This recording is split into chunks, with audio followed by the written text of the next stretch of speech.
Bismillahirrahmanirrahim. Assalamualaikum warahmatullahi wabarakatuh. Salam sehat, salam kebaikan, salam Indonesia yang binika untuk kita semuanya. Ibu bapak sekalian yang saya hormati, pada saat ini kita akan membicarakan tentang konsep keadilan gender dalam konteks kehidupan ASN. Nah, kalau kita bicara masalah gender, maka sebenarnya tidak hanya satu pengertian. Ya, ada keragaman makna gender itu sendiri. Pertama, gender adalah sebagai sebuah fenomena sosial biasa. Ada laki-laki, ada perempuan, laki-laki pakai kopiah, perempuan pakai jilbab. Itu adalah sebuah fenomena biasa. Yang kedua, gender adalah sebagai sebuah persoalan. Ketika yang pakai kopiah lebih dikasih kesempatan untuk jadi pemimpin di lingkungan ASN kita daripada perempuan, maka saat itulah yang kemudian gender sebagai sebuah persoalan. Nah, yang ketiga adalah gender sebagai cara pandang, perspektif kita di dalam melihat sesuatu. Kemudian gender sebagai sebuah alat analisis dan gender sebagai sebuah gerakan kesadaran. Nah, ibu bapak sekalian yang saya hormati, sekarang coba kita akan mulai latihan ya. Apakah yang Anda pikirkan ketika ditanya peran, status, ciri fisik laki-laki dan perempuan? Ya. Walaupun tadi ada 6 macam ya identitas gender, sekarang kita fokus pada laki-laki dan perempuan aja ya. Nah, sekarang coba ibu bapak sekalian satu kata ketika ditanya apa sih peran, status, ciri fisik laki-laki dan perempuan. Oke, sudah? Laki-laki apa? Perempuan apa? Wah, luar biasa sekali, sudah dicatat semuanya ya. Nah, sekarang coba kita kompilasi ya, coba kita gabungkan semua dengan apa yang sudah dituliskan oleh ibu bapak semuanya. Nah, biasanya kalau ada di sekitar kita itu laki-laki ya, itu biasanya ada yang memberikan identitas mempunyai jargon, mempunyai alat kelamin, dia kuat, dia menjadi pemimpin.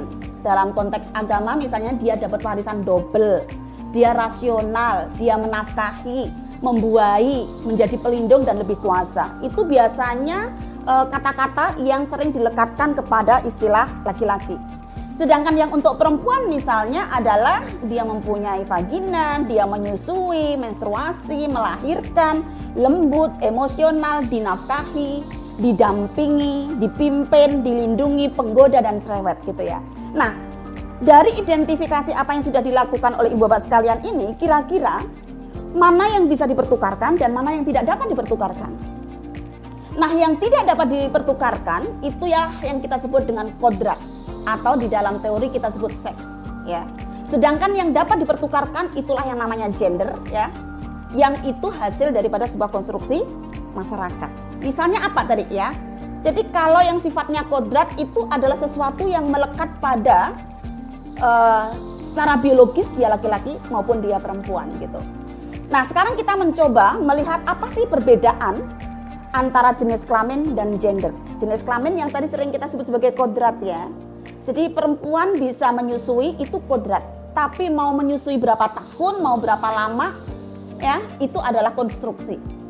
Perempuan bisa hamil, melahirkan itu kodrat, tapi mau punya anak berapa, mau melahirkannya dengan cara apa, itu adalah sebuah konstruksi yang itu ada ruang-ruang negosiasi dengan pasangannya misalnya begitu. Nah, jadi kalau kita melihat perbedaan gender dengan jenis kelamin ya, yang sifatnya jenis kelamin ini adalah biologis, gawan bayi kata orang Jawa. Sedangkan gender ini adalah konstruksi sosial, kesepakatan sosial. Ini yang disebut dengan gawean. Nah, jadi jenis kelamin adalah perbedaan biologis laki-laki dan perempuan berikut fungsi reproduksinya. Sehingga sifatnya ini adalah ciptaan Tuhan, bersifat kodrat, tidak dapat dipertukarkan antara laki-laki dan perempuan, tidak dapat diubah fungsinya, lalu juga berlaku sepanjang zaman.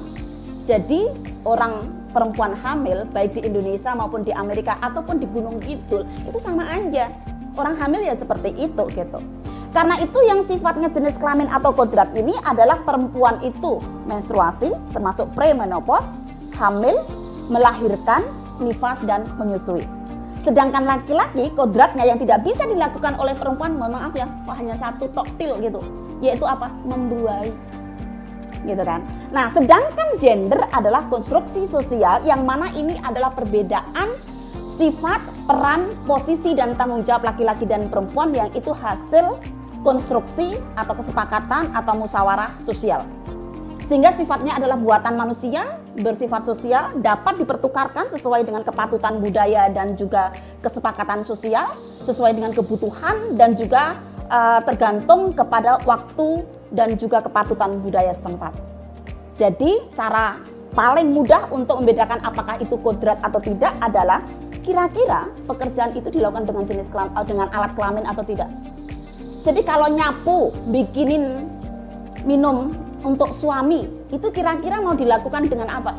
Dilakukan dengan alat reproduksi? Enggak juga kan? Berarti itu bisa dilakukan oleh laki-laki dan perempuan, karena itu nyapu, nyuapin anak, nyetrika baju itu adalah sifatnya gender, bukan kodrat. Apalagi ditambahi kodrat perempuan, begitu ya.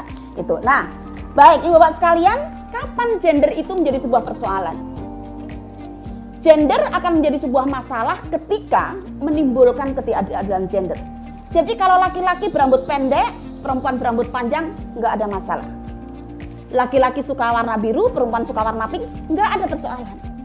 Tetapi ketika yang berambut pendek itu lebih dinilai pemberani daripada yang berambut panjang, yang itu berdampak kepada kemanfaatan dari sesuatu, maka itu kemudian menjadi persoalan. Nah, misalnya yang sering juga terjadi adalah katakanlah begini, ketika laki-laki itu dilabeli sebagai kepala rumah tangga, maka dia harapannya akan menjamin kelangsungan hidup, melindungi keluarganya. Nah, ketika ada laki-laki yang kebetulan dalam kondisi tertentu tidak melakukan peran itu, sering juga kemudian disalahkan, gitu ya. Kadang-kadang karakternya juga dilabeli bahwa laki-laki itu berpikir logis dan juga macho, begitu. Sebaliknya, perempuan itu karena dianggap sebagai ibu rumah tangga, dia mempunyai peran-peran emosional atau ekspresif dan juga banyak yang diasumsikan berperan di isu-isu domestik dan pengasuhan. Karakternya adalah lemah lembut dan mudah menangis. Nah, jadi Ibu-Bapak sekalian, ini perlu kita garis bawahi juga ya. Jangan-jangan kenapa sih harapan hidup perempuan itu lebih panjang daripada laki-laki? Karena laki-laki di masyarakat kita itu nggak boleh sedih dan nggak boleh takut. Padahal itu secara psikologi laki-laki juga manusia biasa. Dia juga boleh dong takut dan boleh dong sedih. Karena kalau ini tidak diselesaikan dengan baik ya tugas-tugas itu, maka akan menimbulkan persoalan psikologi bagi laki-laki. Gitu ya. Jadi sebenarnya konsep keadilan gender ini tidak hanya pro terhadap kebahagiaan perempuan ya, tapi juga pro terhadap kebahagiaan laki-laki supaya sama harapan hidupnya itu sama panjangnya begitu. Untuk lebih memperkuat bagaimana melihat suatu persoalan itu menjadi sebuah masalah ya, isu-isu gender di masyarakat kita menjadi masalah, maka kita akan menggunakan 3 alat analisis.